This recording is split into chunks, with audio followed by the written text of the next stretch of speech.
donde el tema central fue la integridad como mecanismo clave para mejorar la gobernanza. Entre otras cosas, dicha reunión se enfocó en llevar los compromisos a la acción. Y hicimos, justamente en referencia al compromiso de Lima, hicimos después un action plan que ayudó a la región a tener clara una agenda amplia de integridad.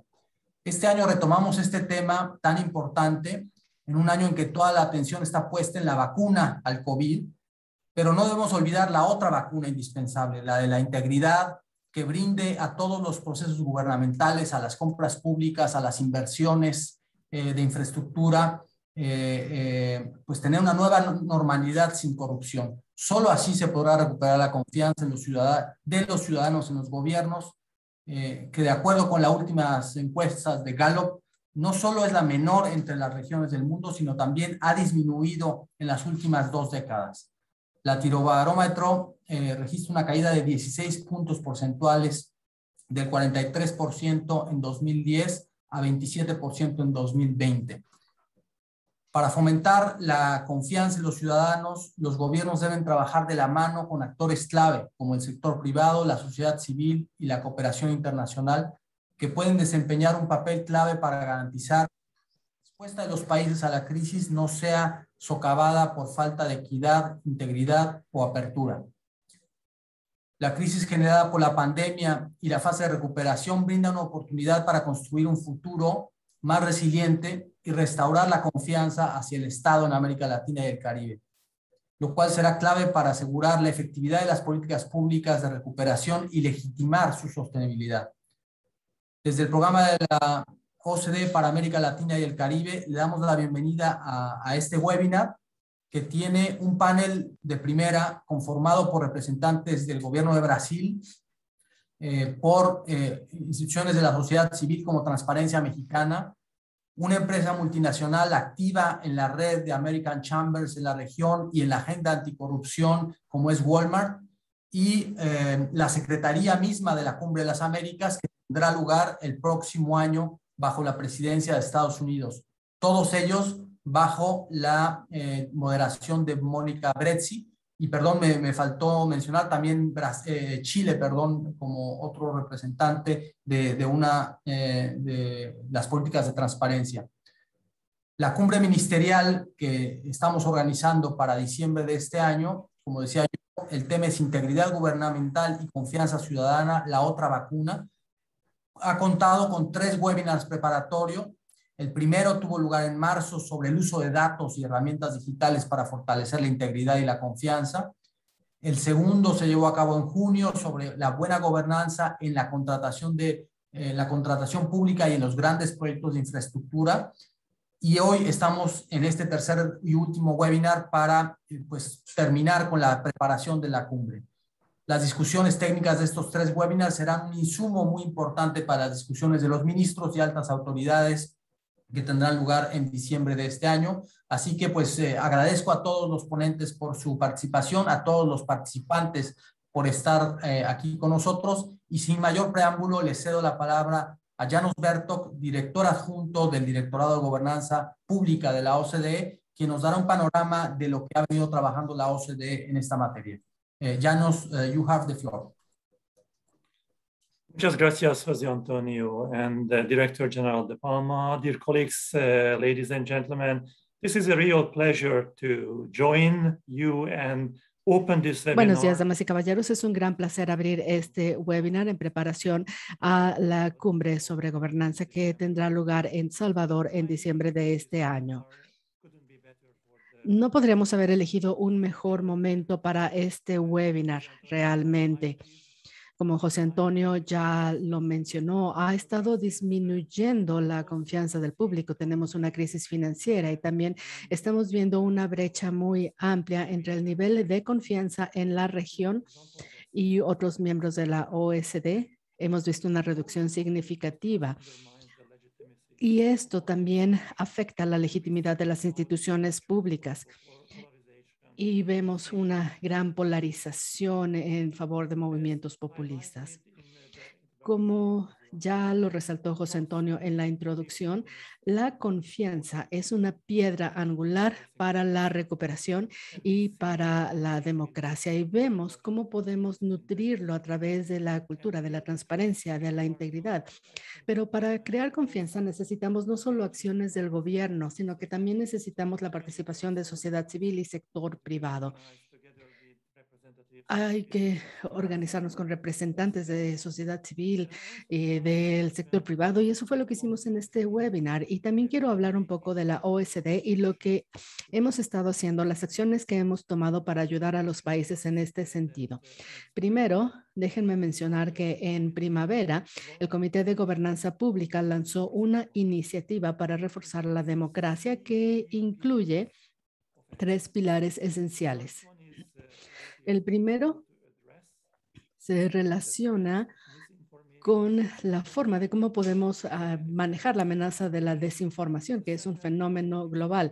El segundo es fortalecer la participación y representación ciudadana, traer a la gente de regreso a la democracia, pero también empezar a desarrollar la capacidad necesaria para enfrentar los retos globales a los diferentes niveles. Reforzar la democracia está relacionado con la falta de confianza, pero también quiero mencionar que estamos lanzando, y Mónica ha estado trabajando muy de cerca con muchos de ustedes en la región para lanzar en la encuesta de confianza de la OCDE. Y esto incluye a más de 20 países, incluyendo países de la región como Colombia, México, pero también otros países de la OCDE como Canadá, Estados Unidos o países europeos o Australia.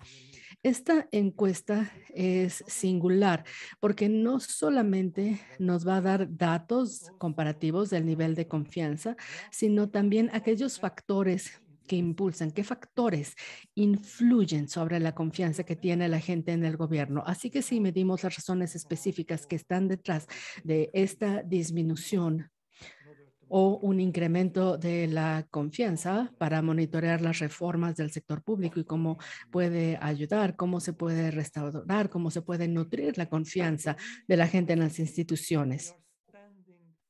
En OCDE estamos listos para adoptar y expandir esta encuesta a otros países en América Latina, en sus mismos países, y fortalecer las instituciones, proporcionarles algo que sea competente, que sean instituciones competentes, confiables, que ofrecen los servicios públicos y cómo están aplicando toda esta apertura y demás. Hemos estado trabajando en estos elementos y esperamos fortalecer el acceso público a la información, el entendimiento y la participación.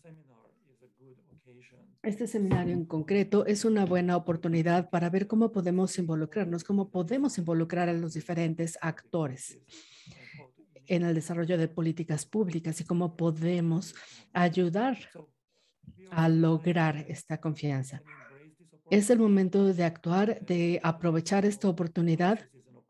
Siempre decimos que las crisis son oportunidades y esta es una buena oportunidad para ayudar a desarrollar confianza en las instituciones de la región.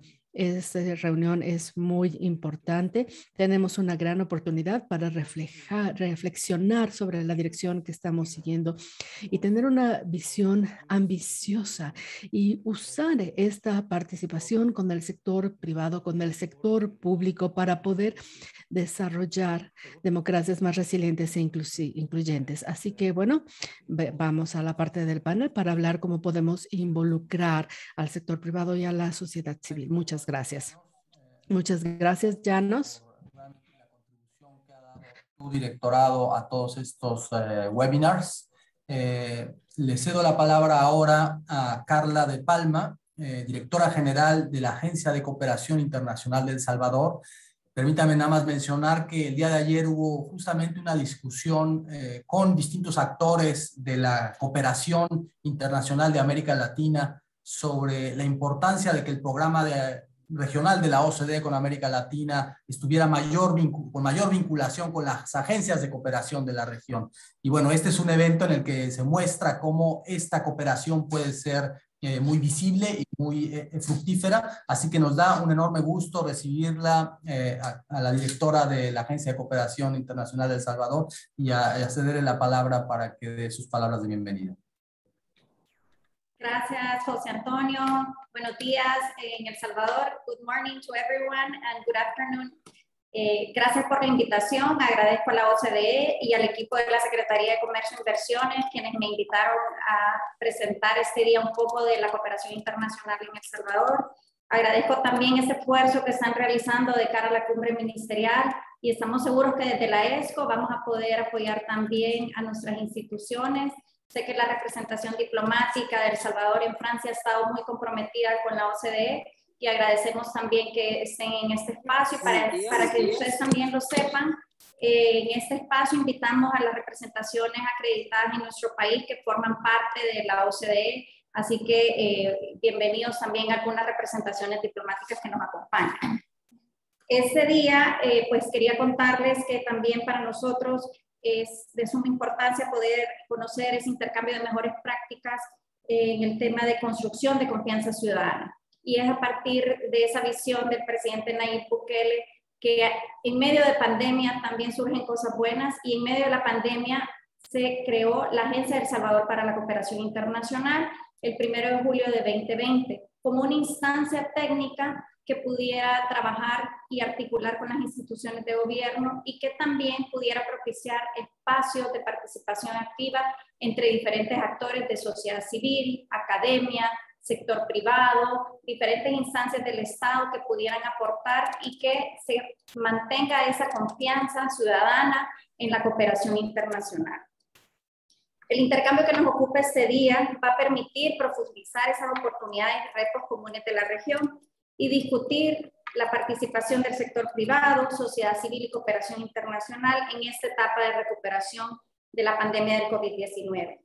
Los aportes que escucharemos este día, tanto de Brasil, México y Chile, de la Secretaría de las Cumbres de las Américas y de la Asociación de Cámaras Americanas de Comercio de América Latina y el Caribe, permitirá conocer más ese diálogo profundo en la transparencia y rendición de cuentas.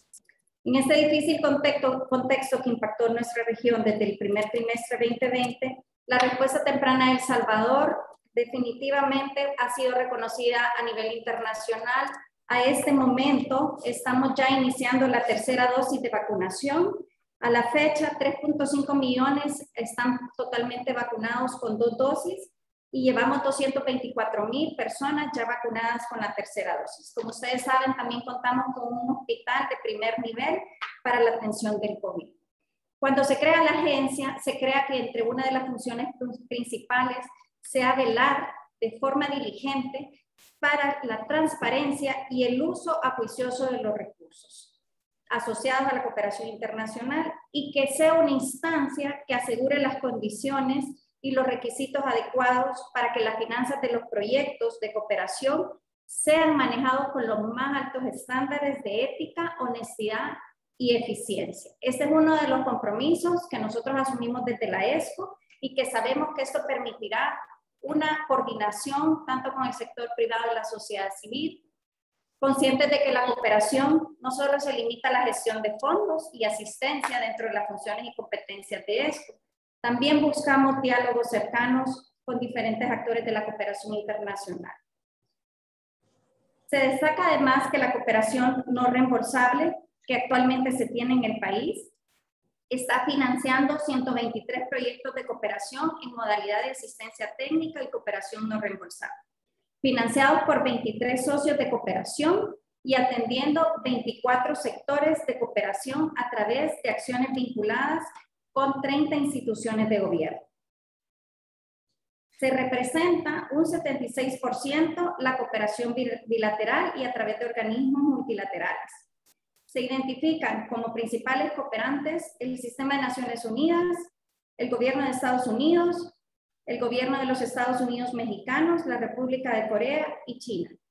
La disposición presidencial es desarrollar un trabajo articulado con las instituciones del gobierno, y que nos mandata la generación de espacios adecuados y acciones de interlocución interinstitucional en la búsqueda de aliados estratégicos, como lo han requerido proyectos tan importantes como Jóvenes Construyendo el Futuro, que busca una solución al fenómeno de la migración forzada, generando oportunidades de empleo y desarrollando en las comunidades de origen de los salvadoreños un esfuerzo también de empresas que se han sumado a este trabajo de cooperación internacional.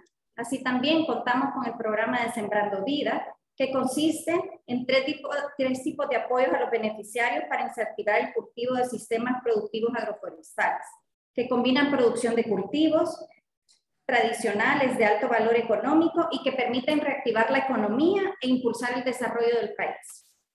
Agradecemos también a la Secretaría de Comercio e Inversiones por el rol activo que tendrá en este año, que serán protagonistas de la cumbre ministerial. Desde la ESCO estamos para apoyar a nuestras instituciones de gobierno, a la cooperación internacional, al sector privado y a la sociedad civil, que nos debemos a la población salvadoreña y que no podemos olvidar que cada uno de los proyectos de cooperación que se ejecutan llevan como fin último atender a la población salvadoreña para tener todos los servicios de calidad que este gobierno se ha trazado. Muchísimas gracias.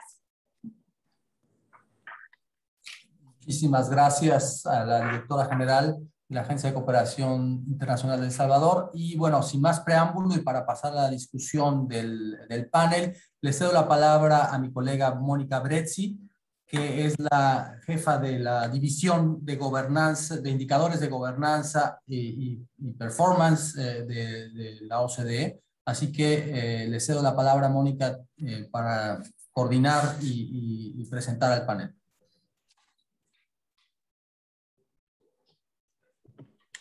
Thank you, José Antonio. Good morning, good afternoon. Muchas gracias, José Antonio. Buenos días o buenas tardes a todos. Soy Mónica Brezzi. José Antonio ya me presentó.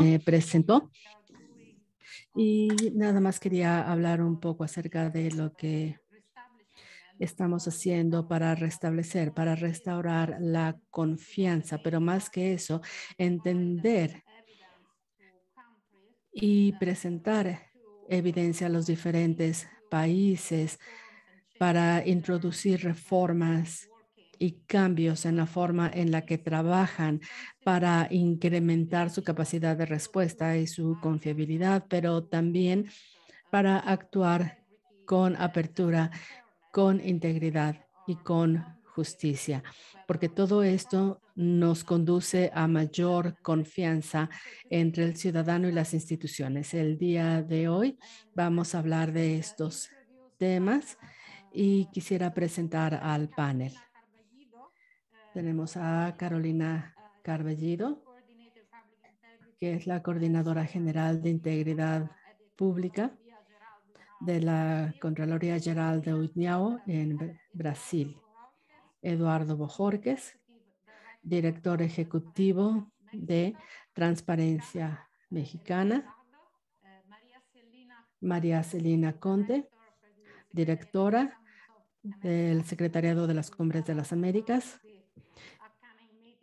que nos va a hablar de la reunión, y Pablo Sepúlveda Moreno, Secretario Ejecutivo de Integridad Pública y Comisión de Transparencia en Chile.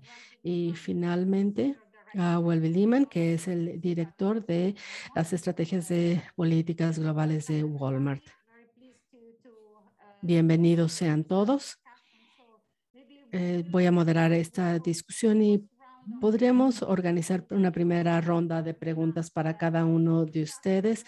Carolina, empezamos contigo. Si nos pudieras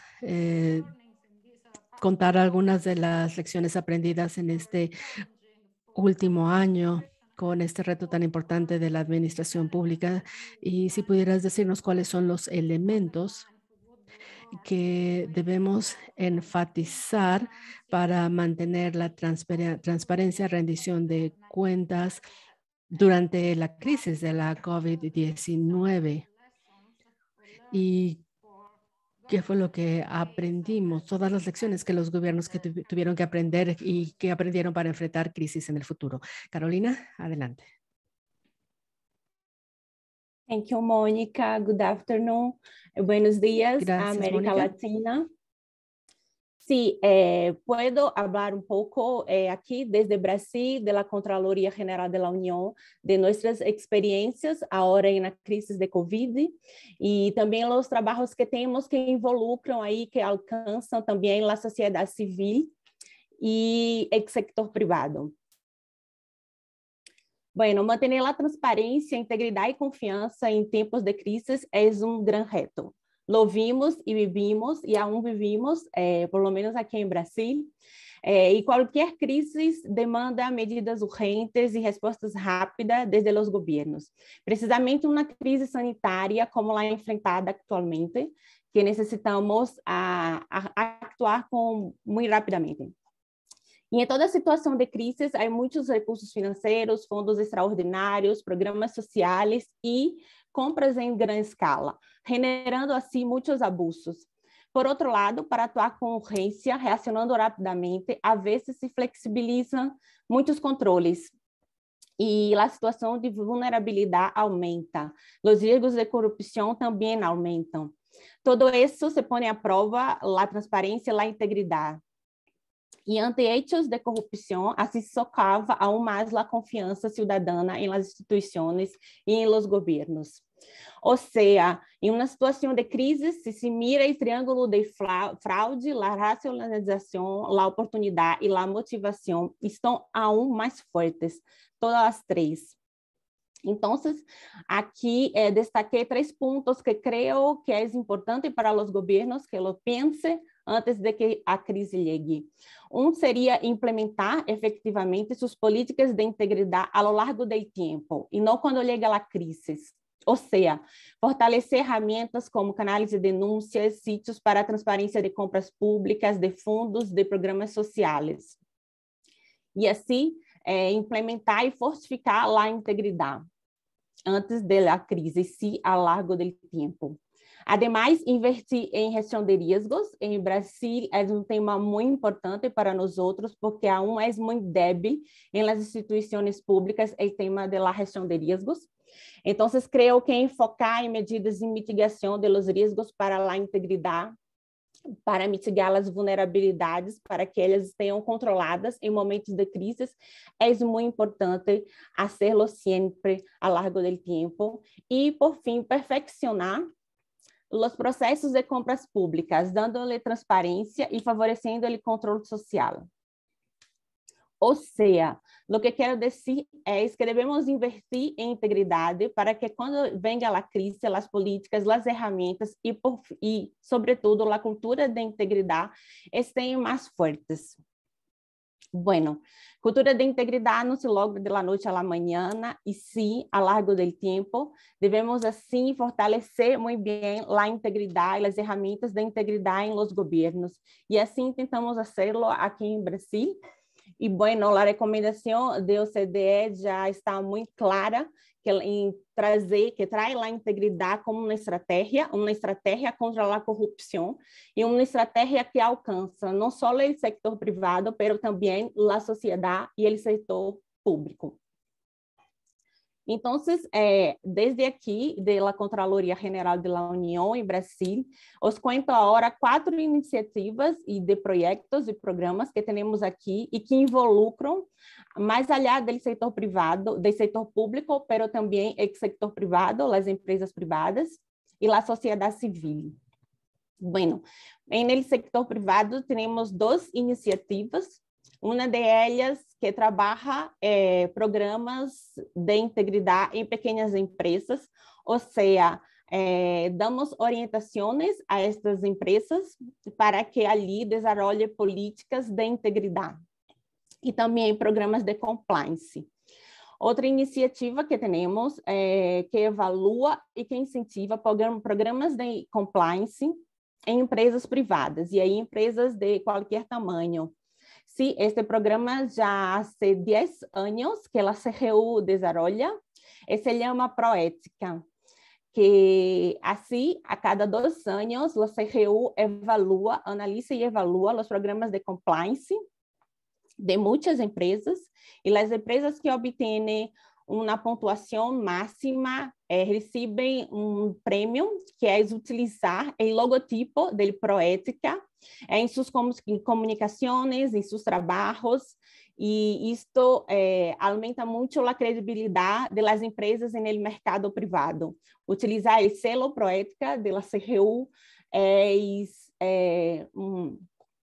um logro para as empresas. Então, é um programa muito concorrido que agora estamos finalizando a edição 2021 desta premiação. Bueno, para a sociedade civil, temos também 2 programas, que se chama Um por Todos, e consiste em trabalhar ética e cidadania e integridade em los niños, ou seja, em las escolas. E agora também para jovens. Então, temos todos os materiais.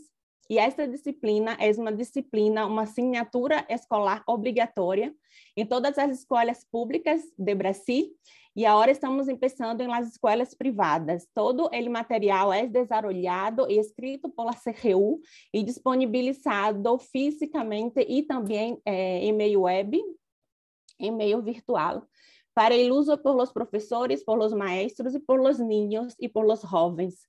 El programa se llama Un por Todos y hace 12 años que la CGU ya lo desarrolla aquí en Brasil. Entonces, fomentando de esta manera la integridad en los niños, que también, claro, alcanza ahí sus padres, y así podemos trabajar un poco más cerca de la sociedad civil, incentivando medidas de integridad. Además dessas iniciativas, também temos em CGU um conselho que se chama Conselho de Transparência e Prevenção da Corrupção, que é formado por instituições da sociedade civil e que trabalham ali junto com o CGU, com reuniões a cada mês. E assim, a CGU põe em consulta a este conselho, por exemplo, normativos de projetos, para escuchar estas instituições da sociedade civil antes de poner em marcha essas iniciativas em CGU. Então, é um momento onde a sociedade civil pode trabalhar junto com a CGU, desenvolvendo normativos, projetos e programas também. Bueno, uma iniciativa recente de CGU que involucrou aí, alcançou o setor privado e a sociedade civil, foi nosso projeto Valores do Serviço Público Federal, uma cooperação com a OCDE, e ali, quando estávamos eligindo nossos valores, involucramos e alcançamos também o setor privado por meio das empresas Proética e também a sociedade civil por meio das instituições que atuam e que são membros do Conselho de Transparência e Prevenção da Corrupção. Assim, lhes apresentamos nossos valores e tanto o setor privado como a sociedade civil puderam opinar, analisar e dizer-nos quais seriam os valores para eles importantes que tenham em serviço público e também os servidores públicos. E assim hicimos um projeto que se chama Valores para o Serviço Público Federal e para os servidores, pero que sim, que também involucrou o setor privado e a sociedade civil, e os escutamos neste momento. Bueno, creo que a integridade é a clave e implementar a recomendação de integridade da OCDE é fundamental, e aqui, desde o Brasil, seguimos tentando.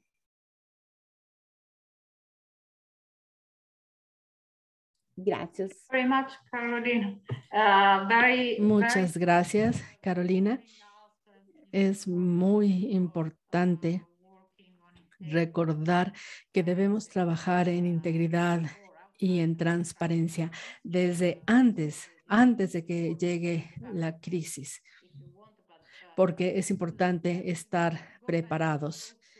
Y también estos ejemplos que nos presentaste son muy importantes del trabajo que está haciendo CGU. Los programas, por ejemplo, con las escuelas, con servidores públicos, con negocios. Y ahora vamos con Eduardo Bojorquez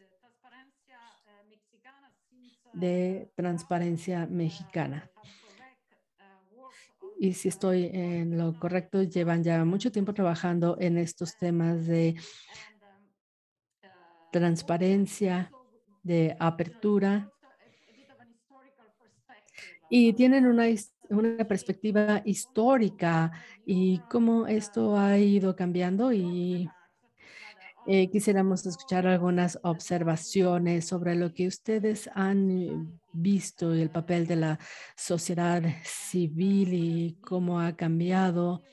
¿Cuál ha sido su experiencia en términos de impulsar la transparencia, la integridad, la apertura durante la pandemia y el papel de la sociedad civil? Muchas gracias.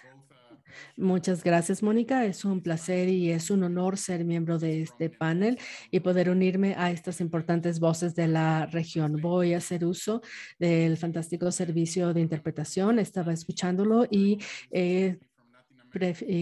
bueno, creo que sería mejor que cambiara a español porque la mayoría de la gente de Latinoamérica ya me disculpo. La siguiente vez te prometo hablar en inglés, pero en este momento cambiaré a español. Es que la sociedad civil, y no pretendo hablar por ella, sería un error hablar en nombre de la sociedad civil, sino por la evidencia que hemos recuperado de América Latina. La sociedad civil en América Latina estuvo lista para tener una respuesta rápida ante la pandemia. Déjenme compartir un ejemplo. En marzo de 2020, cuando la mayor parte de los países de América Latina aún no iniciaban las declaratorias de emergencia, la sociedad civil de la región publicó un reporte sobre algo que Carolina enfatizaba, los riesgos de corrupción en las contrataciones públicas durante emergencias.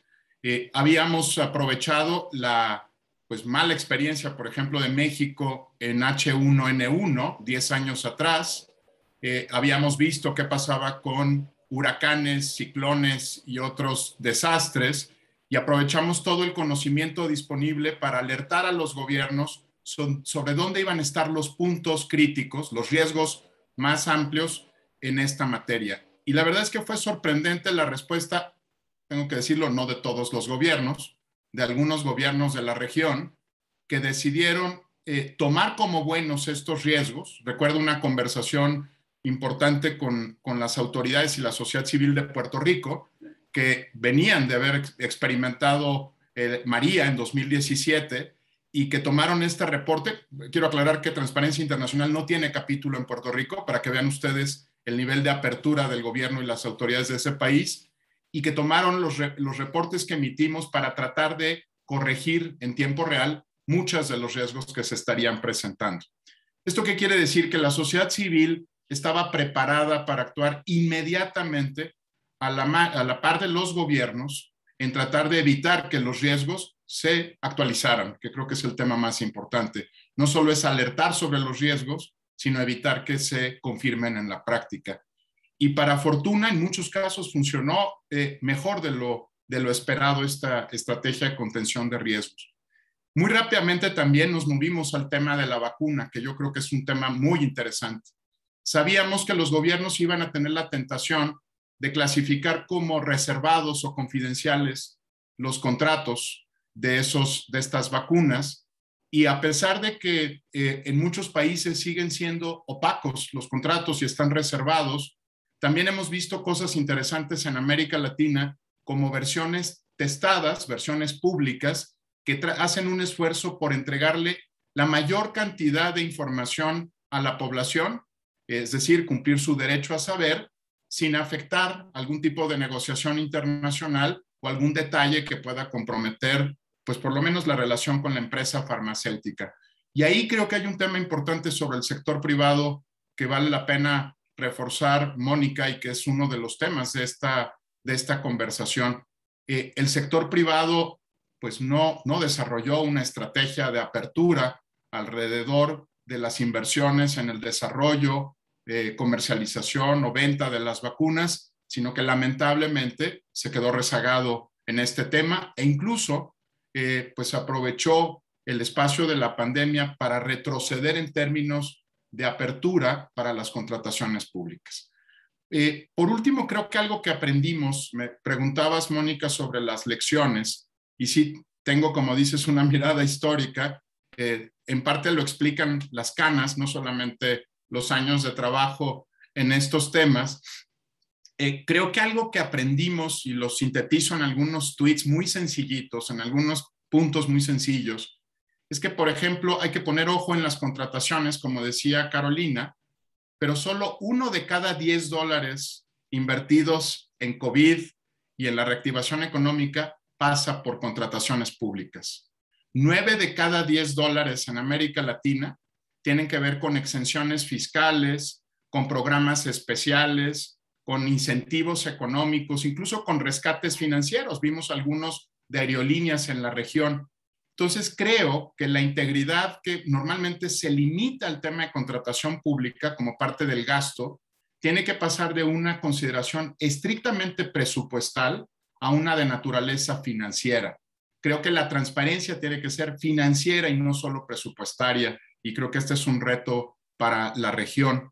Otro asunto es, pues que aprendimos, tiene que ver con haber dejado pasar muchas oportunidades para la creatividad institucional. Voy a poner solo un ejemplo. A la mitad de la pandemia, los plazos de ley para tener acceso a servicios de justicia se modificaron, ¿no? en buena parte de los países. Y creo que perdimos la oportunidad de aprovechar pues lo que tenemos hoy, una llamada de Zoom, por ejemplo, para activar mecanismos sencillos de justicia digital o de acceso a la justicia vía digital en América Latina. Sé que muchos estarán pensando que no tenemos conectividad, pero me tomé la molestia de hablar con muchos de los usuarios de los servicios de justicia en nuestros países, y por supuesto que preferían conectarse a un cibercafé que viajar 16 horas para llegar a un juzgado, ¿no? Por mucho, prefirieron y estaban más listos para adaptarse a la justicia digital, pero nuestras instituciones públicas no reaccionaron a la velocidad que se requería. No se trataba de hacer inversiones fuertes, se trataba de aprovechar los 40 minutos de Zoom para hacer audiencias en materia de justicia, ¿no? No era necesario ni siquiera comprar licencias, ¿no? Había muchas formas creativas y las dejamos pasar. Y el último punto que quiero compartir con ustedes tiene que ver con algo que también mencionó Carolina. Te escuché con mucha atención y entiendo la complejidad de lo que viven en Brasil.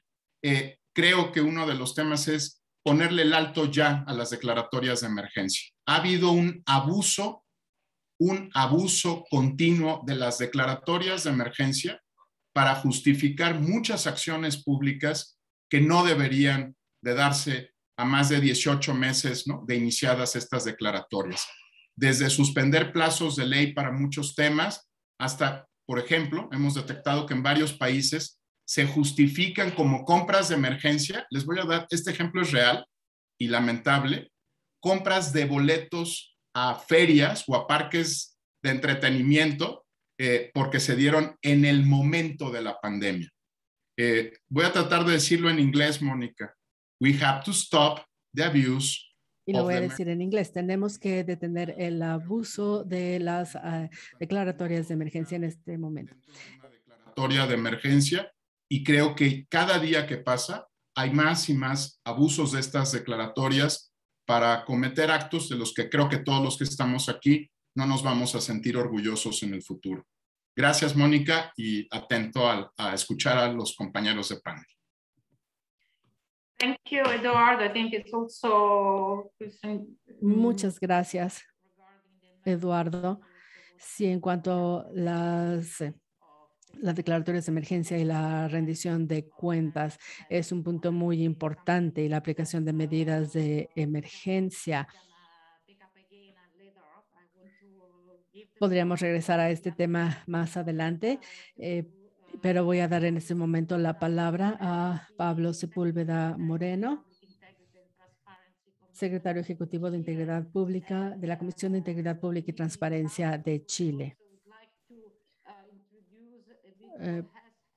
Pablo, si pudieras hablarnos de lo que ha sucedido en términos de iniciativas que han promovido para la transparencia y para una mayor participación, para políticas más incluyentes en Chile, similar a lo que Carolina nos estaba mencionando. Y si pudieras decirnos si consideras que estas iniciativas han tenido un impacto en la confianza ciudadana, porque esto siempre es un indicador. Muchas gracias. Bueno, primero que nada, muchas gracias, Mónica, por tu presentación. Saludar a todos y todas los presentes. Es bien compleja la temática que estamos abordando hoy día, ¿no? Sin embargo, me voy a retrotraer en el tiempo para hacer un breve análisis de lo que han sido las distintas políticas públicas en Chile en esta materia. Y voy a partir del año 2008, muy brevemente, cuando se aprueba la Ley de Acceso a la Información Pública, aquella ley que obliga a los servicios y a toda la administración del Estado a entregar la información que obra en su poder. Si uno revisa las estadísticas que uno tiene hoy en día, resulta que de 1.200.000 solicitudes de acceso a la información solicitadas por los ciudadanos o ciudadanas, tenemos que el porcentaje de respuesta frente a esas solicitudes está en niveles del 97%, lo que por sí habla de un buen cumplimiento de la administración pública frente al requerimiento de los ciudadanos. Por otra parte, y si seguimos en el tiempo, luego el año 2014 se implementa la denominada ley del lobby en Chile, y también a juzgar por los datos que tenemos, que es una ley básicamente que se refiere al registro de las audiencias que solicitan los lobistas o los gestores de interés, el registro de los donativos que reciben los funcionarios y funcionarias públicas y también el registro de los viajes que efectúan. Resulta que hoy en día tenemos más o menos desde aquella época 503.000 solicitudes de audiencia efectuadas, 41.000 donativos registrados y 471.000 y tantos viajes también registrados. Entonces, a juicio de los números, es evidente que la norma ha funcionado y efectivamente la implementación de la ley da cuenta de que se está cumpliendo. Por otro lado, luego viene lo que se conoce en Chile como la Ley de Declaración de Patrimonio de Interés, que obliga a distintos funcionarias y funcionarios públicos con cierto, a las autoridades y determinados funcionarios y funcionarias con cargos que así lo ameritan, a efectuar su declaración de patrimonio y los intereses que puedan tener en el ejercicio de su cargo. Resulta que en el periodo de marzo se obliga a todos estos funcionarios y funcionarias a actualizar esa declaración de intereses y patrimonio, y tuvimos un cumplimiento de alrededor de todos aquellos obligados de un 64%. Sin embargo, a lo mejor ustedes dirán, no parece tanto, subió 10 puntos en relación al año anterior. Y en lo que respecta a las autoridades, tuvimos un cumplimiento de un 100% en cuanto a la confección de las declaraciones de patrimonio e interés. Y cuando me refiero a autoridades, me refiero a los ministros de Estado, a los subsecretarios, a los intendentes de las regiones en Chile y a los gobernadores. También es cierto que, por lo tanto, a jugar por los números, efectivamente también es una política pública o una ley que en su implementación ha funcionado. Por otro lado, el Servicio Civil, que es un organismo a quien le corresponde implementar los distintos sistemas de integridad en los servicios públicos y los códigos de ética, es decir, ecosistemas de integridad y códigos de ética funcionaria, también ha logrado implementar al menos estos sistemas de integridad en 180 servicios públicos, códigos de ética en 243. Por lo tanto, también son indicadores que hablan de efectivamente un cumplimiento efectivo. Sin embargo, nos encontramos con una paradoja, ¿no? No obstante el buen funcionamiento del ecosistema de integridad, los niveles de confianza, y como se señaló acá en un principio, no son buenos. No son buenos si uno ve las distintas encuestas o estadísticas que tenemos, Latinobarómetro, por ejemplo, en Chile, la confianza en las instituciones ha ido disminuyendo desde el año 1996, hasta la fecha. Hay instituciones muy importantes como el Congreso Nacional o que dicen relación con los poderes del Estado que no están superando los 2 dígitos en materia de confianza ciudadana. Y eso probablemente es lo que gatilló el estallido o la revuelta, o como quieran determinarla o llamarla, del año 2019 en Chile, que efectivamente motivó que estemos discutiendo una nueva constitución en estos momentos. La Convención Constitucional, para contarles, cuenta todavía con altos niveles de confianza. Probablemente ahí hay algo que examinar para los efectos de determinar el por qué tiene altos niveles de confianza, probablemente porque los electos son muy vinculados al ciudadano o ciudadana, son eminentemente personas que son de regiones, tiene un componente fuertemente descentralizada en la Convención Constitucional, hay paridad de género. Yo creo que ahí hay lecciones que sacar acerca de cómo recuperar la confianza. También no quisiera dejar de mencionar una cuestión que también puede darnos luces, ¿no? En Chile, ustedes saben, la campaña o la vacunación ha tenido altos estándares de nivel de dosis suministradas a los chilenos y chilenas. Cerca del 80%, el 83% ya tiene una primera dosis, el 75% tiene la vacunación completa, el 93% de la población objetivo está vacunada. Entonces, parece ser, y en esta materia el gobierno sí tiene una alta consideración, una alta dosis de confianza o una buena percepción ciudadana. Entonces, parece ser que el cumplimiento en las políticas públicas en forma oportuna, el no saltarse la fila, parece ser una buena noticia a la hora de robustecer la confianza. Y cuando hablo de no saltarse la fila, creo yo que cuando en Chile se hicieron muchos comentarios, muchas veces por los opositores al gobierno, acerca de qué importante es que nuestra abuela o nuestra madre se vacune primero que incluso el presidente de la República o los ministros de Estado. Yo creo que eso es una buena señal y que incide notoriamente en los niveles de confianza. Por otro lado, decirles que si bien es cierto, estamos en niveles bajos en esta materia, estamos implementando una serie de nuevas políticas, una serie de reformas a algunos cuerpos legislativos y otras instancias más bien administrativas para robustecer la confianza, a lo que me referiré probablemente más adelante, Mónica, si tengo la oportunidad. Muchas gracias.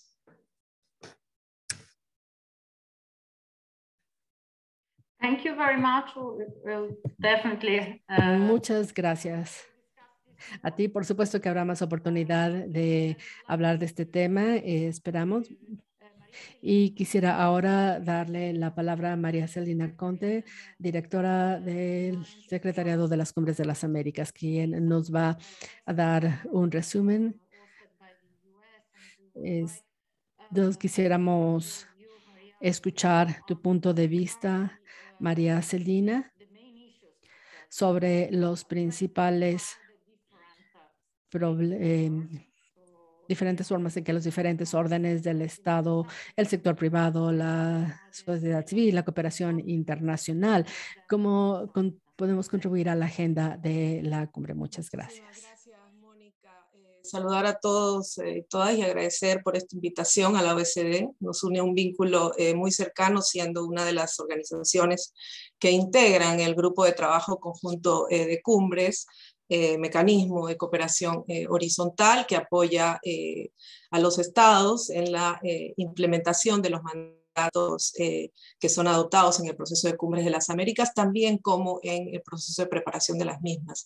Agradezco mucho esta pregunta. Realmente antes de responderla quisiera un poco empezar destacando que el proceso de Cumbres de las Américas pues es considerado el foro principal de discusión y encuentro de los líderes del continente americano, de los jefes de Estado y de Gobierno, en el que se reúnen unen, ¿no? Y en el que participan a través de todo un proceso, no solo los estados, sino también organizaciones de cooperación internacional representadas en este grupo de trabajo conjunto de cumbres, así como la sociedad civil y actores sociales, incluyendo el sector privado, ¿no? Participan en espacios de discusión y toma de decisiones respecto a los principales retos y desafíos y oportunidades que enfrenta la región. Realmente la cumbre de las Américas es considerada un escenario privilegiado, ¿no? Para poder discutir justamente estas visiones, generar consensos y construir confianza entre un amplio grupo de actores de las Américas a fin de avanzar justamente en la preparación y la formulación de políticas para poder atender los innumerables retos económicos, sociales, políticos y ambientales de la región. Con la distribución en el mes de octubre de 2020 a solicitud de la presidencia del proceso de cumbres del gobierno de los Estados Unidos de 3 documentos conceptuales que fueron preparados a solicitud de la misma, tanto por las entidades del Grupo de Trabajo Conjunto de Cumbres que lo conforman la OSD y otras 12 organizaciones internacionales y regionales, incluyendo la OEA que lidera este grupo, así como documentos también preparados por el sector privado de Estados Unidos y sociedad civil basada en Estados Unidos, con estos 3 documentos que se enfocaron por un lado en oportunidades y retos hemisféricos de cara a la cumbre y en el contexto de la pandemia, así como en términos de fortalecimiento de valores e instituciones democráticas en las Américas, y también el tema de crecimiento inclusivo y creación de empleo. Con esto se dio inicio a los diálogos en el marco de la preparación de la cumbre, y esto ayudó a que desde los distintos sectores, sociedad civil, actores sociales, con gobiernos, se entablaran desde un inicio diálogos, consultas nacionales, primero con la sociedad civil, en los temas que consideraban prioritarios de cara a la cumbre y dentro del contexto de recuperación de la pandemia. Se llevaron y se han venido llevando a cabo también diálogos nacionales, involucrando no solamente a la sociedad civil y actores sociales y el sector privado, sino también a los gobiernos, a quienes se sientan a discutir y a intercambiar los temas de cara a la cumbre. A la fecha hemos tenido 32 consultas nacionales en 32 países para la sociedad civil, hemos tenido 19 diálogos nacionales entre los estados y los gobiernos y su sociedad civil y actores sociales, y también por el lado del BID, que viene organizando estas consultas con el sector privado, han tenido lugar ya una serie de esfuerzos. Y a esto se ha sumado también diálogos de esta naturaleza, pero con la participación también de las organizaciones internacionales y regionales, principales cooperantes de este proceso, en el mismo marco, en el seno del Grupo de Revisión de la Implementación de Cumbres, que es el órgano ejecutor principal del proceso de cumbres, durante o en el marco del cual los estados vienen avanzando sus intercambios. Se llevaron a cabo 4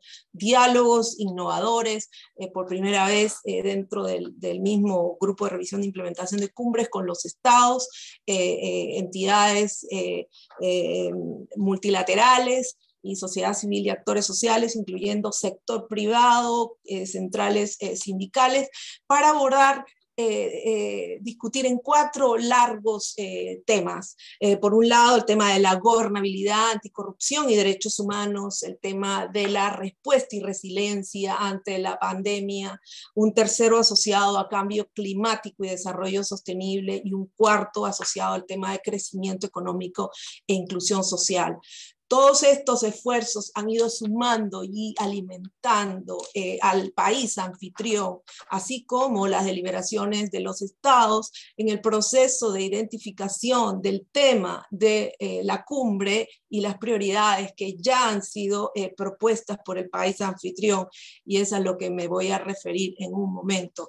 Además de estos diálogos que se han dado multiactor desde la Secretaría de Cumbres, coordinadamente con la Presidencia del Gobierno de los Estados Unidos, se han aprovechado todos los espacios clave, como por ejemplo encuentros que se han dado en el marco de comisiones importantes del Consejo Permanente de la OEA asociados a la celebración, por ejemplo, de la adopción del 20º aniversario de la adopción de la Carta Democrática Interamericana, que como ustedes saben surge del proceso de Cumbres, hace 20 años se adopta y representa realmente para los estados de la región un instrumento, el instrumento principal político y jurídico para la promoción y la defensa de la democracia representativa en la región. Y producto de esa sesión a la que me refiero, que se llevó a cabo con, a razón de celebrar este 20º aniversario, se dedicó esa discusión, incluyendo a los gobiernos, por supuesto, y también a importantes actores, representantes de la sociedad civil y actores sociales de la región, a destacar, a abordar sobre la resiliencia democrática, ¿no? Y el papel que la Carta Democrática Interamericana y el proceso de Cumbres siguen jugando en este momento, y en el cual se enfatizaron en una serie de esfuerzos que deberían de impulsarse, promoverse desde los gobiernos como desde los distintos actores, para fortalecer las funciones preventivas como restaurativas de la Carta Democrática Interamericana, que si bien es cierto fue adoptada hace 20 años en un contexto distinto al de hoy, conjuntamente con el compromiso de Lima, que fuera adoptado en la cumbre pasada, por los líderes del continente americano, realmente son más relevantes que nunca, dado el contexto en que vivimos. Con relación al sector privado, desde el 2012, el BID facilita el diálogo empresarial de las Américas, cuyas recomendaciones de política pública se vienen implementando. Por ejemplo, en colaboración con la OEA, se promueve un proyecto para fomentar la adopción de estrategias para garantizar regulaciones legítimas, transparentes y técnicamente sólidas, así como para capacitar a los funcionarios de la región en mejores prácticas para el otorgamiento de permisos y licencias. Así también el diálogo empresarial de las Américas bajo la coordinación del BID y con la participación de empresas y asociaciones del sector privado de la región han iniciado un proceso de cooperación técnica para el desarrollo de códigos, modelos de conducta corporativa que sirvan de base para su adopción por las empresas de la región. Y a efectos de la preparación de la 9ª cumbre, también el BID viene coordinando diálogos nacionales como los que se han venido llevando a cabo con la sociedad civil y actores sociales, pero enfocados en abordar entre los estados y el sector privado las principales preocupaciones que tiene el sector privado con relación a la recuperación y de cara a la próxima cumbre. A la fecha han habido 3 rondas llevadas a cabo en Honduras, Uruguay y Argentina, y la recuperación económica y el cambio climático, así como la facilitación del comercio, la transparencia, la integridad y gobierno electrónico han sido temas recurrentes de la discusión. Todos estos esfuerzos, los resultados, las recomendaciones han venido y vienen enriqueciendo el proceso de la construcción de la agenda hemisférica. Y Estados Unidos hace una semana, como presidencia del proceso de cumbres, pues anunció tanto el tema como las prioridades que propone, y el tema propuesto es construyendo un futuro sostenible, resiliente y equitativo, a respecto tanto la presidencia como los estados a través de los coordinadores nacionales de cumbres y todas las partes interesadas, sector privado, sociedad civil, así como los integrantes del GTCC han dejado en claro el interés común de nuestro hemisferio de concertar acciones para priorizar las respuestas sanitarias, la recuperación a la pandemia, y la necesidad de trabajar de manera conjunta para reconstruir la economía e instituciones de manera resiliente e inclusiva. Una vez que se defina, porque ha sido propuesto, pero tiene que, no se ha definido todavía, es posible que sea el 11 de noviembre, con ocasión de la reunión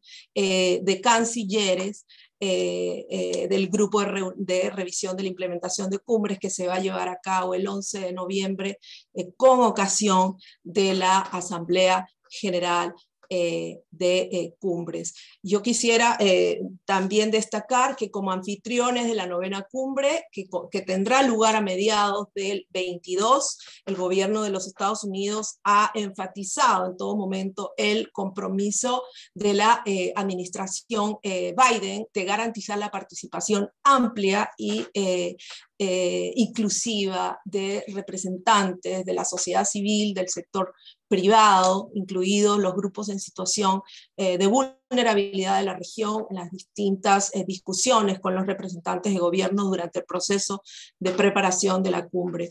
Con esto esperamos que se pueda tomar realmente decisiones que incidan en política pública estratégica, ¿no? Para hacer frente a los desafíos de la región. Con esto acabaría. Muchas gracias. Thank you very much, María Celina, and we will, if we have time. Muchas gracias, María Celina. Definitivamente regresaremos. También quisiéramos escuchar después de tan apasionada presentación. Mencionaste cosas muy importantes. Por ejemplo, enfocar la cumbre en futuros resilientes y más incluyentes. Incluir el lado del negocio, qué es lo que queremos decir, qué es lo que esto significa, qué significa agregar la participación y construir resiliencia y el proceso de participación para desarrollar la confianza de los ciudadanos. Muchas gracias por tu apasionada presentación. Adelante, Will Damon. Para hablar más rápido. Bueno, muchas veces este concepto de más allá del cumplimiento se entiende con poca ambición, simplemente hacer más del mero requisito de la ley. Pero lo que quiero proponer aquí es que tenemos un modelo que va al corazón de la confianza y que llamamos, venimos de hecho llamándolo ODS 33 en el contexto de la Cumbre de las Américas, donde Walmart preside la mesa de trabajo del diálogo empresarial de las Américas, viendo el tema de transparencia y colaboración en cuanto a reglamentación de la economía. Y entonces, el concepto muy simple de ODS 33 es que tenemos que hacer menos división de trabajo en el tema de la confianza y la construcción de la confianza y el Estado de Derecho. Y en particular, lo que tenemos que hacer es privilegiar proyectos compartidos entre todos los sectores, creando justamente en el punto de encuentro entre el sector público y privado, nuevas normas culturales de relación entre los sectores, que a la vez genera más capacidad también en otro motor de la confianza identificado por OCDE, que es resultados para la ciudadanía. Específicamente generación de empleo más inclusivo. Okay, now in English for the details. Y ahora el inglés para los detalles. Primero, desarrollo sustentable. La meta de desarrollo sustentable 33, tenemos las metas del desarrollo sustentable 16 más 17, fortaleciendo las instituciones solamente a través de asociaciones.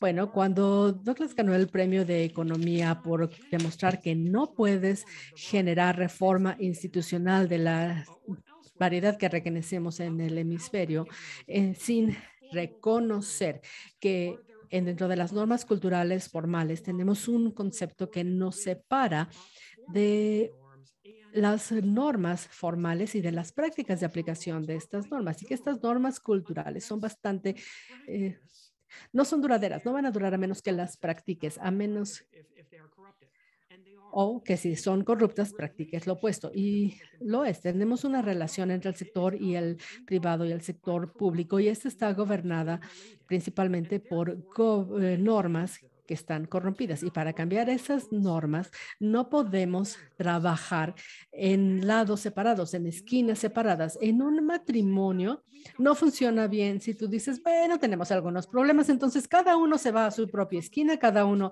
trabaja independientemente y te vas a convertir en la persona perfecta que el otro espera. No, tienen que trabajar juntos. Pero ¿qué pasa si no hay confianza? Esto no es posible. Y aquí radica la dificultad, porque esto genera un primer principio, que es construir confianza. Pero para construir confianza tienes que empezar por confiar. Tenemos que confiar unos en otros lo suficiente para poder empezar a trabajar juntos en desarrollar confianza. La división de trabajo que designa al sector privado y le dice cumplimiento. Cumplimiento y oportunidades económicas más incluyentes. El gobierno y las ONGs buscan desarrollar integridad pública más desarrollada, pero cada uno está en su lado y todos decimos, estas son las capacidades que tú necesitas, y tenemos esta norma cultural de colaboración, entre otros, es parte de lo que puede cambiar la manera en la que estamos trabajando y relacionándonos unos con otros. En este contexto, a mí me gusta verlo dentro del contexto de la causa raíz de la migración, que es un área donde hay falta de confianza entre los ciudadanos, falta de confianza en que los sectores van a dar resultados y que van a hacerlo con integridad. Y esto nos ha llevado a una migración sustancial de gente que no tiene la confianza de que va a haber cambios que los van a beneficiar. Entonces vamos a pensar, ¿qué es lo que sucede?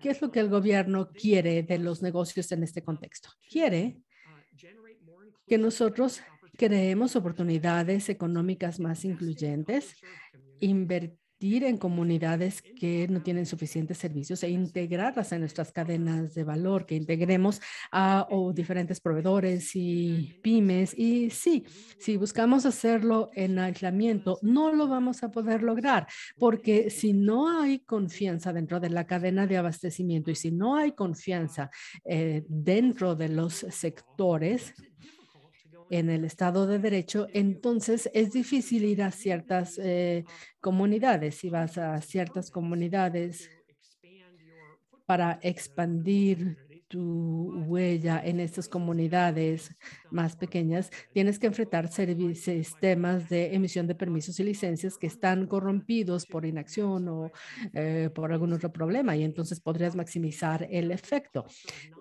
Pero si tienes una cultura de incumplimiento fiscal, que puede ser por una creencia razonable de que el gobierno simplemente no te va a dar el valor por lo que estás pagando, tienes que desarrollar la confianza y decir, vamos a trabajar juntos para que haya un mejor cumplimiento fiscal, porque si no, negocios como Walmart no confían en la cadena de abastecimiento de muchos países como para integrar a aquellos a los que deberían estar integrando en esta cadena.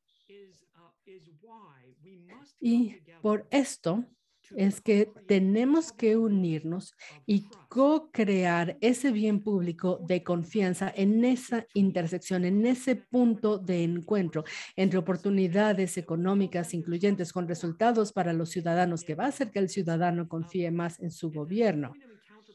Y ese punto de encuentro de esa oportunidad, esa generación de oportunidades incluyentes e integridad pública es el punto importante. ¿Y cuál debe ser su apariencia? Bueno, este punto de encuentro, y puedo hablar más adelante con más detalle, pero esto es un programa que son las reglas digitales para el Estado de Derecho y la agenda de recuperación incluyente. La idea central básicamente es tener esta meta de desarrollo sustentable 33 y entrar a las áreas regulatorias donde se genera mayor corrupción en las economías y en la autorización de las actividades empresariales a través de las cuales podemos generar recursos que van a crear confianza en los ciudadanos. ¿Y cuáles son esos sistemas regulatorios aguas arriba? Tenemos el sistema fiscal, el sistema de aduanas, de licencias y permisos, y como ya escuchamos, de contrataciones públicas. Sí podemos crear un esfuerzo conjunto, no con negocios de un lado trabajando en cumplimiento solitos y las ONGs por otro lado y el gobierno trabajando en integridad pública, sino todos juntos, trabajando todos juntos en un programa de transparencia digital. Bajo estas 4 áreas regulatorias, vamos a estar cambiando la forma en la que nos relacionamos en 2 niveles. Uno, vamos a estar trabajando juntos en un proyecto de integridad pública que cree confianza, que es lo opuesto de lo que solemos hacer en nuestro modelo, donde nos relacionamos de maneras que no ayudan a esta parte de la integridad. Y 2, estaríamos trayendo el poder de la transparencia digital a estos 4 sistemas regulatorios para que en lugar de que se cree un círculo vicioso que desalienta a los negocios y que desalienta a hacer lo que se necesita para construir una mejor economía más incluyente, estaríamos construyendo confianza que poco a poco desarrollaría las bases para tener más confianza trabajando juntos.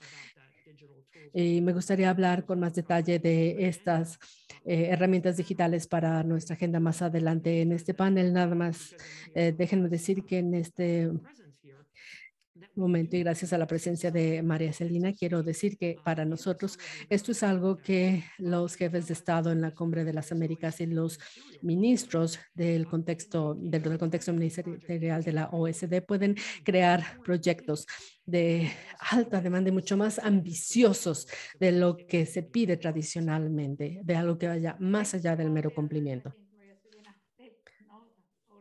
Request of involving the business and with the requests that are beyond compliance. For the sake of time, first of all, I want to thank all the speakers, but give you a second round that will be just very quick remarks on, you have all mentioned from your different perspectives the experience on building and developing initiatives on sobre crear diferentes iniciativas de transparencia y también participación y un desarrollo de políticas de mayor participación. Quisiera preguntar, José Antonio nos decía en un principio que este webinar también tiene el propósito de proporcionar información para la Cumbre Ministerial de diciembre. Y hay una pregunta que tengo para todos, empezando por Carolina. ¿Qué evidencia o qué participación o los gobiernos o las instituciones deben dar para responder a las expectativas de los ciudadanos para restaurar la confianza en la región y por qué es importante y continuar con este para poder continuar con este trabajo, para poder entender mejor todos estos factores o impulsores de la confianza? Y si nos tienes un minuto para decirnos el tipo de información de datos que se necesitarían, Carolina, tienes la palabra. Thank you, Mónica. Bueno, creo que políticas basadas em evidências são políticas melhores. Então, devemos conhecer a opinião dos cidadãos acerca de los governos e de suas instituições. Isso sim é muito importante, porque assim se pode melhorar as políticas públicas, entender que políticas devem ser implementadas, quais as necessidades dos cidadãos para entregarmos, para levar a eles melhor valor público, como disse o Elbe, os resultados, que resultados estamos entregando para os cidadãos, para a sociedade. Isso sim, as instituições públicas devem focar-se em conhecer as necessidades. E, sobretudo, especialmente aqui em América Latina, entender por que a confiança em las instituições públicas ha disminuído em los últimos anos. A OCDE tem trabalhos que hablam assim, que a confiança em América Latina ha disminuído. Creio que sim, claro, por los escândalos e porque a corrupção aqui também aún é maior, é grande. Então, recuperar essa confiança é muito importante e conhecer o que os cidadãos pensam, porque diminuíram a confiança nas instituições públicas. Ter esses dados, essas evidências, é muito importante para as políticas públicas, para entregarmos melhores políticas públicas. E a integridade é clave para recuperar essa confiança, además da transparência, claro, também. E como disse anteriormente, as políticas de integridade devem alcançar o setor privado e a sociedade civil, é fundamental. Como disse o Web muito bem em sua ponência, devemos ter uma estratégia de integridade, algo que involucre o setor público, o privado e a sociedade civil. E aqui, em CRU, especialmente quando falamos desse tema, sempre hacemos uma broma com nós outros mesmos, porque começamos a trabalhar a integridade no setor privado há 12 anos, há 10 anos, em la sociedade civil há 12, mas no setor público há 5 apenas. Então, por que confiamos mais em nós outros do que em setor privado, em la sociedade civil? Thank you. So there is a learn, e assim, but maybe also a learning curve. Pablo Sepúlveda, can I give you the floor 1 minute on the evidence? Pablo Sepúlveda, te doy la palabra 1 minuto. Vale, bueno, sobre lo que tú planteas, Mónica, me gustaría decir que yo creo que es necesario, regular aún más 4 puntos en específico. La transparencia debe ser total. O sea, en Chile está como proyecto de ley bastante avanzada, aquella ley que establece que todos los órganos de la administración pública, incluso aquellos con autonomía institucional, por ejemplo el Congreso, la Contraloría General, están o van a estar sujetos a la ley de transparencia. En segundo lugar, las empresas concesionarias de servicio público. También es necesario que estén reguladas por la ley de acceso a la información pública, me refiero a la ley o a empresas de servicio eléctrico, concesionarias de carretera, etcétera, etcétera, como aquellas todas personas jurídicas sin fines de lucro que reciban aportes del Estado.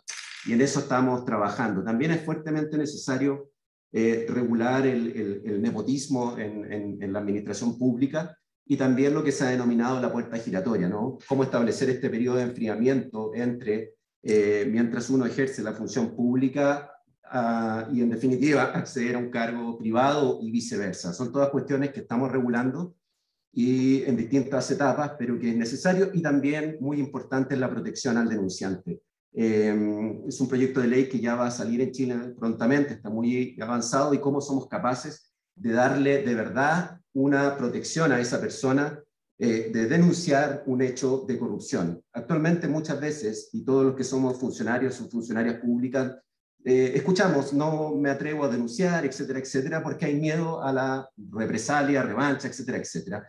Y yo creo que en definitiva es tremendamente indispensable que ese funcionario o funcionaria sienta la tranquilidad de que va a denunciar y no va a tener ningún tipo de cuestionamiento al respecto. Por último, creo que Welby ha señalado que la co-creación o la co-construcción es un tema esencial, cuestión que comparto. Yo creo que instituciones como Gobierno Abierto o la Alianza para el Gobierno Abierto a la que ha suscrito Chile en el año 2011, donde se busca implementar políticas públicas que emanen directamente de la ciudadanía con fuerte participación ciudadana, transparencia, rendición de cuentas y la adecuada innovación, a esta altura yo diría que son indispensables y necesarias. Si queremos generar confianza, necesariamente necesitamos políticas públicas que emanen de la sociedad civil o que tengan un fuerte componente de la sociedad civil. De lo contrario, nos vamos a encontrar que siempre la política pública va a tener un fuerte cuestionamiento si es que no nace de los propios ciudadanos o ciudadanas. A este respecto, y para terminar, indicar que en nuestro último plan de acción de gobierno abierto tenemos dos políticas públicas dentro del plan de acción que emanan directamente de la sociedad civil y que se relacionan muy con la necesidad de tener un mundo sustentable. Y una dice relación con la propuesta que se hace de fomentar la inversión en energía en la locomoción denominada, o sea, en bicicleta, digamos, para lo cual el Ministerio de Vivienda se comprometió con la sociedad civil a inyectar recursos en esta materia y a generar planes de acción para fomentar este modo de transporte. Y en segundo lugar, también aquella propuesta de la sociedad civil que dice relación con transparentar los recursos que el Estado destina a, en definitiva, crear un Chile más sustentable desde la inversión pública. Yo diría y destaco que han sido muy reconocidos por la ciudadanía y solamente con eso quiero ratificar que la co-creación es una cuestión que ya no puede abandonarse. Thank you, Pablo, also for this specific. Muchas gracias, Pablo, por estos ejemplos específicos del papel de la sociedad civil en el plan de gobierno abierto. Muchas gracias. Eduardo, habías hablado acerca de reformas en el sistema en México y el papel que tu organización ha desempeñado. Entonces, si pudieras, tienes un minuto, por favor, para darnos o hablar de algunas de las lecciones aprendidas y la participación de la sociedad civil en el proceso. A lo mejor es similar a lo que nos contaba Pablo del papel de sociedad civil en los planes de acción del gobierno. Ahora, en una reforma de un sistema anticorrupción, ¿qué podrías decirnos? Gracias, Mónica. Creo que la reforma anticorrupción de México resume muy bien algunos puntos de Carolina, Pablo y Welby, y partió de un supuesto con el que se negoció la Guerra Fría, el fin de la Guerra Fría.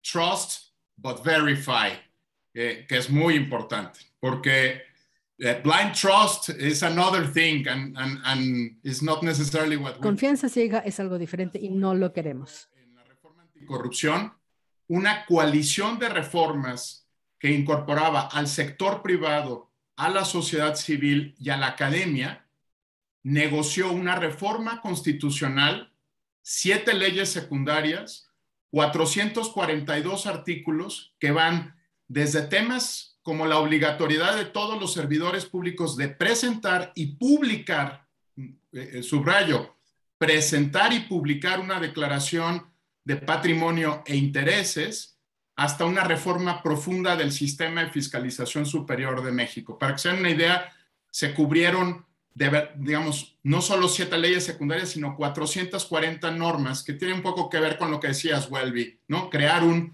marco normativo del que todos nos sintiéramos parte, el sector privado, la sociedad civil y el gobierno. Y cuando decimos co-creación, no es solo que nos escuchamos unos a los otros, ¿no? Nos sentamos en el Congreso, que por cierto no lo hemos mencionado, Mónica, y no quiero tomar más tiempo, pero el Congreso es un factor clave para la construcción de confianza. Nos sentamos 6 meses transmitiendo en vivo por C-SPAN, en la versión de México del canal del Congreso, todas las negociaciones entre la coalición de reformas y el Senado de la República o la Cámara de Diputados.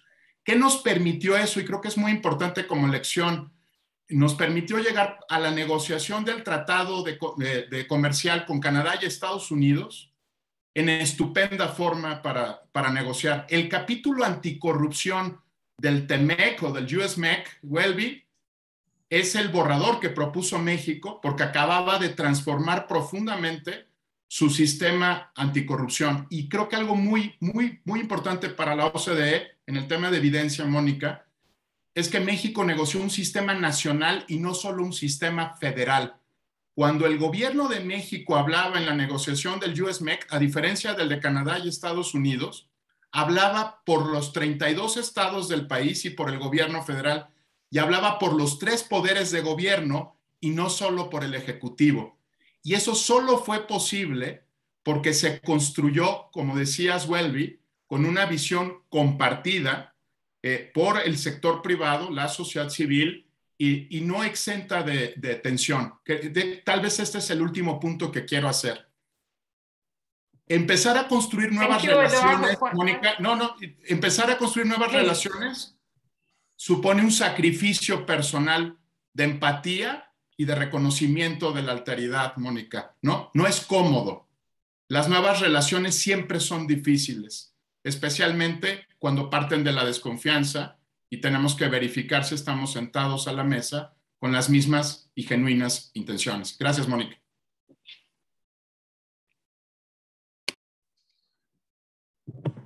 Thank you. These are very good examples. Muchas gracias. Son muy buenos ejemplos y enfatizan la importancia de tener un enfoque unificado. 1 minuto, María Celina. En esta segunda ronda, si nos pudieras hablar acerca del papel de la evidencia. Carolina mencionaba el trabajo que Brasil está haciendo, que el Brasil ha estado haciendo con la OCDE. Y quisiéramos escuchar si este trabajo que la OCDE está haciendo para países de la OCDE también nos ayuda a monitorear qué es lo que quieren o necesitan los ciudadanos. Y si nos ayuda a entender los recursos y las necesidades. Y si esto también podría servir para contribuir a la información de la cumbre. Entonces, María Celina. Sí, muchas gracias. Yo creo muy de acuerdo con todo lo que han planteado. Yo lo que más bien quisiera también distinguir, resaltar, y esto en base o tomando como base la experiencia que hemos tenido, por ejemplo, con la construcción y luego el seguimiento del Compromiso de Lima. Recordemos que el Compromiso de Lima, que se enfocó en la prevención y lucha contra la corrupción, en el marco del proceso de la Cumbre de las Américas, es un documento que por consenso adoptado por los estados después de 13 años largos en los que los jefes de Estado no adoptaban un compromiso en el marco de la cumbre, y es producto justamente de una participación sustantiva, una participación ampliada de parte de los distintos actores, gobierno, sociedad civil, actores sociales, sector privado. Cuando me refiero a actores sociales, me refiero también a centrales sindicales, a pueblos indígenas, a academia, en fin, a una gama enorme. Y podría destacar que el visibilizar los trabajos de la sociedad civil y actores sociales en el proceso no solo de construcción, sino también del seguimiento, de la implementación de los trabajos por parte de los estados, generando mecanismos para participación, pero también de interacción entre ellos con el resto del proceso, es fundamental. Contar con posibilidad de generar espacios para que la sociedad civil también dé a conocer qué es lo que está haciendo, permitir contar realmente con la perspectiva de ellos en todo el proceso de construcción, ¿no? de una agenda política, una agenda de cumbre, nos lleva a tener una visión más cercana y realista de las necesidades y preocupaciones de la ciudadanía. tanto a nivel nacional como local, asegurando que el proceso justamente de construcción de esa agenda de la que estemos hablando, pues sea más representativa, ¿no? Inclusiva. Una vez que se adoptan, digamos, y en este caso la cumbre que se viene en octubre, y me refiero a la de la OECD, como también me refiero a la de la OEA, es fundamental, ¿no? Que se sigan entregando los mecanismos de participación para todos los actores relevantes y brindar todo tipo de apoyo a la sociedad civil y actores sociales para el fortalecimiento también de sus capacidades de incidencia, de participación. Yo aquí quisiera también destacar la importancia de tomar en cuenta, ¿no? El marco jurídico y político que ya está adoptado y está en ámbitos relevantes, ¿no? Con los que los gobiernos ya se han comprometido, ¿no? Es una cuestión muchas veces de hacerle seguimiento y de proporcionar las herramientas para que también las organizaciones pertinentes puedan abordar e identificar cuáles son los niveles de avance. En el caso nuestro hay un mecanismo de seguimiento e implementación del compromiso de Lima. Hay una base de datos en las que los estados directamente registran su nivel de avance y todos los actores, sociedad civil y el sector privado y otros actores realmente pueden ver qué es lo que los estados vienen reportando. Esos son insumos fundamentales para contribuir no solamente con el trabajo de estas organizaciones desde su posición de auditoría social, sino también contribuir con todo el proceso de rendición de cuentas, transparencia.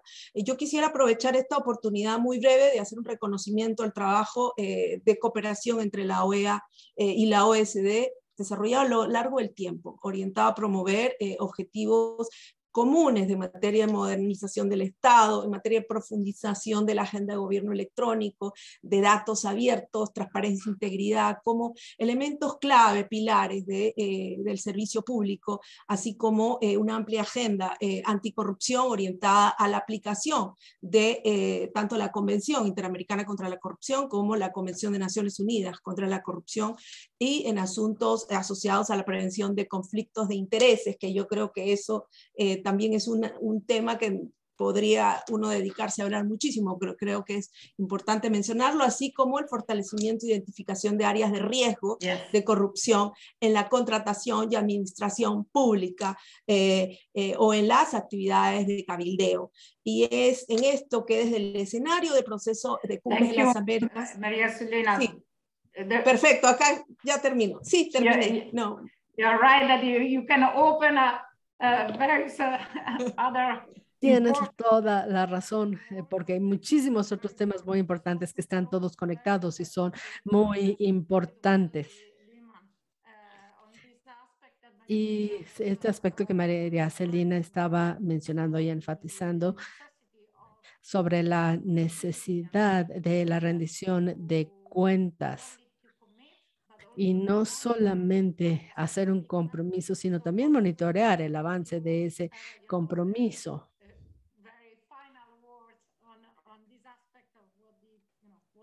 Y, Welby, si nos pudieras dar tus últimas palabras también acerca de este tema desde el punto de vista de los negocios y cómo puede contribuir al diálogo y al futuro más incluyente, como tú me los mencionabas. Muchas veces son grandes comentarios. Este es un excelente panel. Quisiera hablar de la experiencia de los negocios en la construcción de plataformas como una analogía. Reconocemos que cuando estás construyendo una plataforma, quieres construirla para que vengan, para que los clientes, para que los participantes vengan. Pero ¿cómo maximizas? Porque todos participan. Esto es otra forma de hacer la pregunta que acabas de hacernos. ¿Cómo generas compromiso? Bueno, obviamente no hay suficiente compromiso. Hay muchos actores que no tienen un compromiso confiable en esta historia. Entonces, ¿cómo construyes una red efectiva para que este círculo virtual empiece a funcionar? La respuesta en parte es que necesitamos los datos que demuestren la necesidad de un conjunto más amplio de prioridades, de políticas para expandir el número de actores que vas a comprometer. A lo mejor ellos o algunos tienen un compromiso que no es muy adecuado o están solo con ciertas prioridades. La COVID tiene, a final de cuentas, una parte buena. Piénsenlo en el contexto de las cumbres de las Américas. Cuando llegan los jefes de Estado a donde sea la reunión a principios del verano del año que entra, ¿cuáles van a ser las principales prioridades que van a traer en mente? Transparencia es una de ellas, pero las otras incluyen resiliencia digital, porque la COVID demostró, si no es digital, no es adecuado. Inclusión, porque la COVID es una crisis de inclusión. Recuperación económica,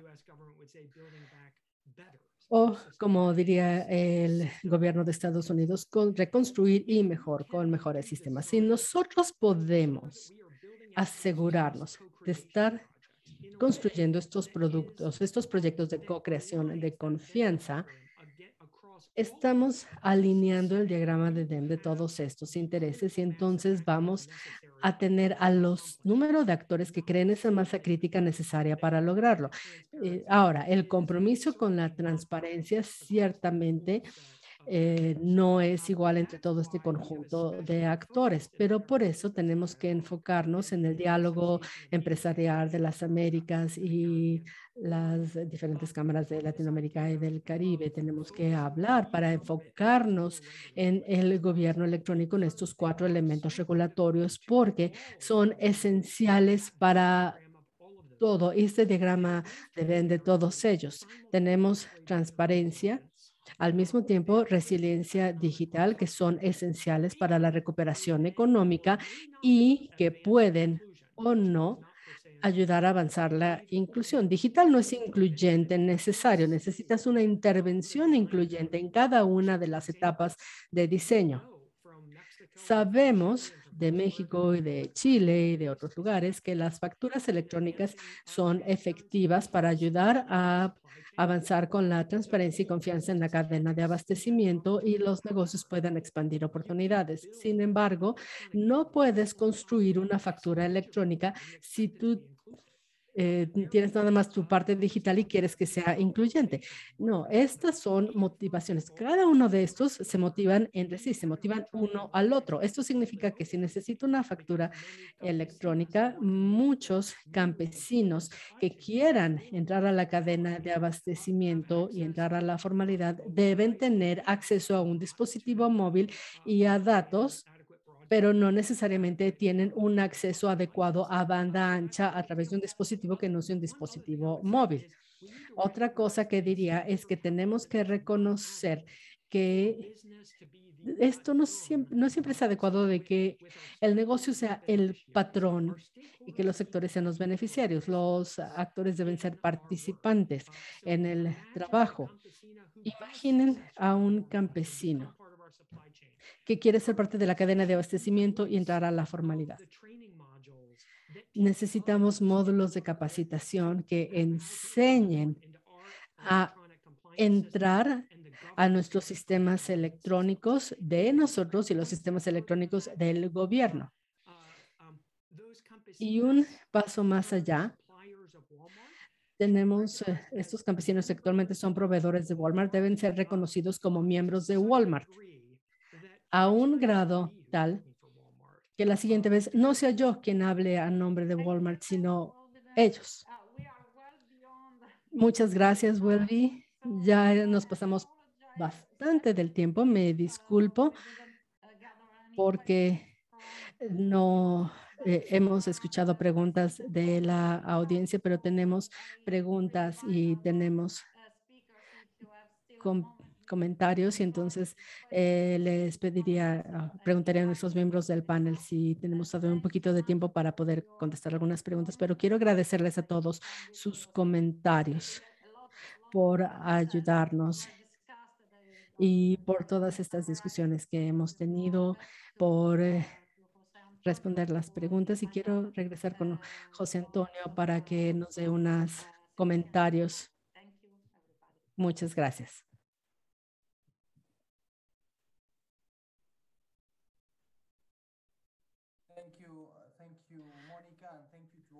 Muchas gracias, Mónica. Y quiero agradecer a todos los paneles por su excelente discusión. Y quiero agradecerles a todos por su participación, pero le doy el piso a Sebastián Nieto del Centro de Desarrollo de Latinoamérica, quien nos va a dar unas palabras y que nos va a hablar del trabajo que están haciendo sobre la construcción de la confianza. Muchas gracias, José Antonio. Es muy difícil agregar nuevos elementos después del excelente panel que tuvimos y que Mónica acaba de moderar. Voy a utilizar la interpretación y voy a hablar en español. Empezar estas palabras de clausura enfatizando en algo que Pablo Sepúlveda mencionó, y es precisamente donde estábamos en América Latina, inclusive antes de la pandemia. Teníamos unos esfuerzos muy importantes hechos a nivel de transparencia, a nivel de anticorrupción, de contratación pública. Sin embargo, la percepción de los ciudadanos respecto de las instituciones había desmejorado. Es decir, teníamos unos aspectos más cualitativos que mostraban un descontento importante de la sociedad, no solo en Chile, Pablo se refería a Chile, pero lo teníamos también en muchos países de América Latina. Entonces, ¿cómo replantear esta confianza? Es un tema fundamental y que trabajamos mucho desde el Centro de Desarrollo de la OCDE, en particular con nuestro informe LEO, el Latin American Economic Outlook 2019, donde hablábamos de la trampa institucional, donde teníamos precisamente unas aspiraciones mayores de la ciudadanía, donde no se veían reflejadas, lo cual afectaba la moral tributaria y afectaba a su vez pasar reformas estructurales, en particular a nivel fiscal, para responder con los recursos necesarios a la demanda de la ciudadanía. Entonces, para salir de este círculo vicioso necesitamos muchas reformas, acercarnos mejor a la ciudadanía, y por eso la temática de hoy es sumamente importante. Ahora, con la crisis actual, lo que hemos visto es precisamente una oportunidad para buscar una recuperación más inclusiva, donde lleguemos a consensos entre la ciudadanía, y siguiendo varios de los puntos que mencionaban Carolina Carballido en particular, pero también Eduardo Borges, pues vemos que necesitamos más que nunca también mejores políticas en cuanto a transparencia del gasto que se ha dado frente a la emergencia, pero también irnos más allá de todo lo que es la contratación pública, pues abismar la cifra que daba Eduardo sobre 9 pesos gastados de 10 son prácticamente de elementos diferentes a la contratación pública, y por lo cual tenemos que ver desde un punto amplio cómo acercarnos mejor a la ciudadanía y cómo responder con mayor confianza. Para esto, lo que vemos fundamental precisamente es cómo podemos repensar el contrato social y a partir de este contrato social generar consenso. Hay diferentes elementos a tener en cuenta: la compensación que se debe tener en algunos casos, el contexto, por supuesto, también la comunicación, una comunicación efectiva, acercarse mejor a la ciudadanía, y ahí pues varios hablaron, y es un tema que ya hemos tratado en webinars pasados. La transformación digital tiene un papel clave, y quisiera enfatizar en algo que es el elemento fundamental, que es el consenso inclusivo. Cómo involucrar a diferentes actores, a la sociedad civil, al sector privado, y ahí pues muchos de los puntos que mencionó Welby de Gorman son fundamentales. Cómo el sector privado tiene un papel a jugar y que tiene que ver en este repensar del contrato social que necesitamos en América Latina. Así que una agenda amplia, tenemos experiencias interesantes que discutimos en el día de hoy, son inputs o insumos sumamente útiles para nuestra ministerial de gobernanza que tendremos en diciembre, pero es una agenda que no podemos ir solos, tenemos que ir cada vez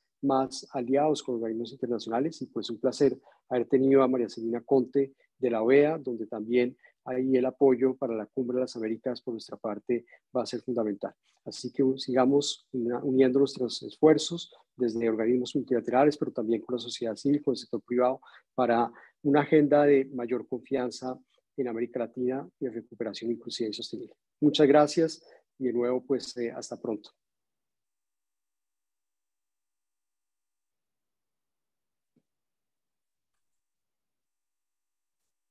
Bueno, pues con esas palabras podemos agradecer a todos los participantes y a los moderadores por este evento. Muchísimas gracias y hasta la próxima. Thank you. Goodbye. Hasta luego. Bye bye. Gracias.